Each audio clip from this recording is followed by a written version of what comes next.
салом алейкум. Бо шумо ҳастам хухшинос Ширин Иброн ва мавзӯи имрӯзаи ман дар бораи ҳамватаноне ки мехоҳанд аз Тоҷикистон ба Русия ба кор оянд, тезтар оянд, яъне дар бораи ҳамин ба шумо мавзӯеро матраҳ мекунам ва хоҳиш мекунам видеоро аз аввал то охир гӯш кунед. Видеои ман ҳамаш дар асоси фармон, указ, қонунҳое ки аз тарафи Федератсияи Русия мебароянд ба шумо расонида мешавад. Ва дар видеои пештарам 26 январи 2021 сол бинед дар бораи кор, яъне баромад кардаам ба Русия омадан, чӣ хел омадан дар кор, ба воситаи кадом вазорат омадан дар кор.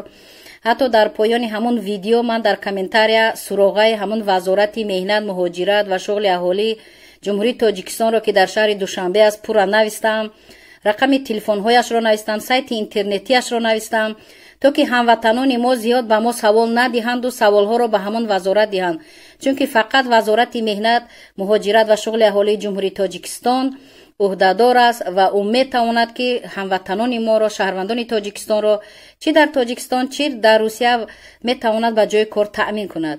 шумо барои ҳамин видеои пештараро бинед ва ҳамаи адресҳо, суроғаҳо, рақамҳои телефонҳоро нависта гиред. метавонед ба воситаи интернет ба онҳо дар алоқа шавед, саволҳои худро диҳед, ҷавобҳои худро гиред. зиёди шумо медонам дар минтақаҳои дури Тоҷикистон ҳастед, ба Душанбе имконияти рафтан надоред, мехоҳед тезтар ба Русия биёед. барои ҳамин занг занед ба вазорати ҳамон меҳнат, муҳоҷират ва шуғли аҳолӣ дар шаҳри Душанбе.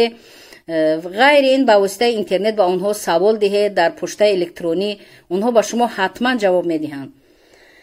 имрӯз мавзӯи ман, яъне ба шумо ба саволҳои бешумори шумо чунин ҷавоб медиҳам. метавонед видеоро то охир гӯш кунед. баъзеят видеоро нимашро тамошо накарда дарав занг мезанед ё паёмак сообщение равон мекунед. видеоро то охир бинед. поёни видео комментарияро хонед. дар комментарияҳо зиёд суроғаҳо, адресҳо, рақамҳои телефониро ман менависам ки то ки дигарон бинанду нависта гиранд, истифода баранд. дар ҳақиқат барои омадани муҳоҷирон ба Русия масъалаҳои зиёд дар Русия дида истодаанд. дар ҳақиқат аз тарафи масалан гирем ширкатҳои сохтмонии калон ба вазорати шуғли аҳолии Русия, ба ҳукумати Русия пешниҳодҳо шуданд ки яъне хоҳиш карданд ки ҳамин шаҳрвандони Тоҷикистону Ӯзбекистонро иҷоза диҳанд ки омада дар ширкатҳои сохтмонӣ кор кунанд. ҳатто ваъда доданд ки дар асоси шартнома ба онҳо мебандем ва онҳоро патент мекунем, регистратсия мекунем, 3 вақт хӯроки гарм медиҳем то 1 моҳ маош гирифтан шунад.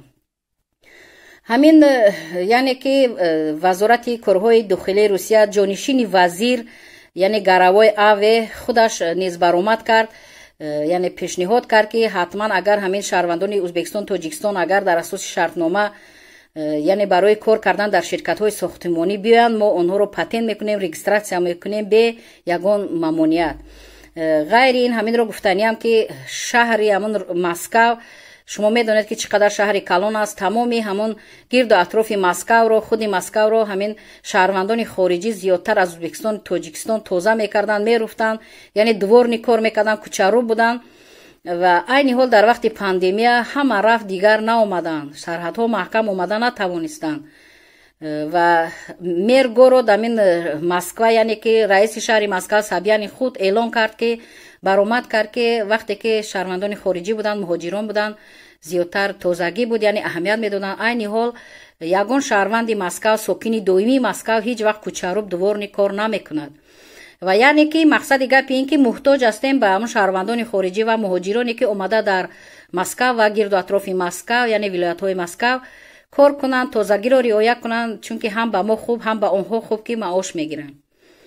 ва ҳамаи ин пешниҳодҳоро, яъне ки пешниҳодҳоро сардори давлати Русия, президенти Русия Владимир Владимирович Путин ба инобат гирифтанд, шуниданд, гӯш карданд ва ба хулосае омаданд. ҳатто супориш ҳам доданд. ҳатто вазорати шуғли аҳолии Русия рафт дар ҳамон ширкатҳои калони сохтмонӣ дар шаҳри Москав ва вилояти Москав вохӯрӣ кард, ба сардорони ҳамон ширкатҳо вохӯрӣ кард. аз пеш онҳоро дид, онҳо дар ҳақиқат гуфтанд ки мо ниёз ба шаҳрвандони ҷумҳурии Ӯзбекистон ва Тоҷикистон дорем. онҳо инҷо кор мекарданд, дар вақти пандемия рафтанд, омада натавонистанд ва ғайри ин ваъда доданд ки агар онҳо дар асоси қонун биёянд, мо онҳоро яъне дар асоси шартнома қабул мекунем. ғайри ин ба онҳо патент, регистратсия мекунем. ғайри ин 3 вақт хӯроки гарм медиҳем то 1 моҳа маош гирифтаншона ва ғайр ин саломатии онҳо ба уҳдаи мо аст, табобати онҳо агар мабуду бемор шаванд.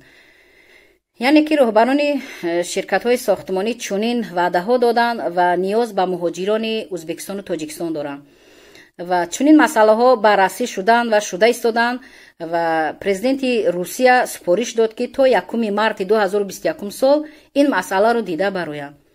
яъне ки ҳамватанони азиз, айни ҳол шумо метавонед ки яъне ба вазорати меҳнат, муҳоҷират ва шуғли аҳолии ҷумҳурии Тоҷикистон дар шаҳри Душанбе ҷойгир аст.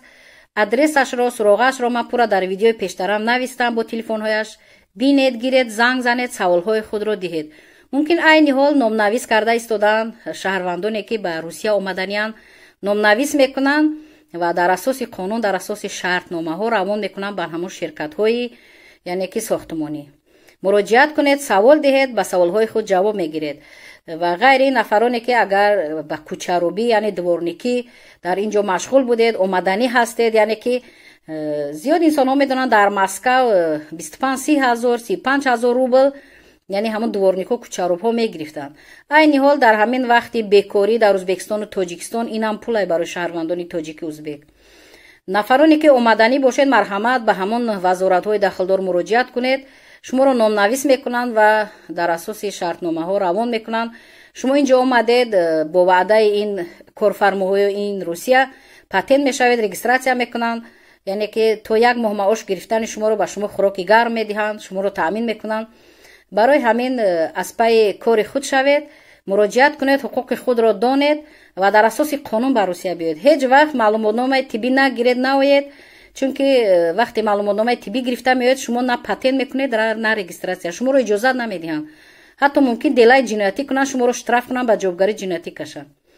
видеоро бинед ва яъне ки ба дигарон падилица кунед.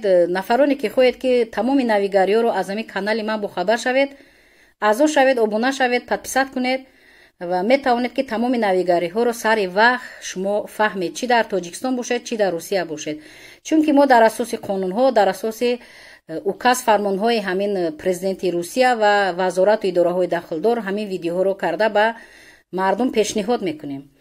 ва видеоро ки дидед класс лайк монед, саволҳо бошад дар комментария марҳамат нависед ва тезтар дар комментария ба саволҳои худ ҷавоб мегиред. ва мондагӣ ягон адрес, суроға, рақами телефон бошад, ман дар комментария менависам. комментарияро бинед, истифода баред. дар амони худованд бошед. бо шумо буд ҳуқуқшинос Ширин Ибронова.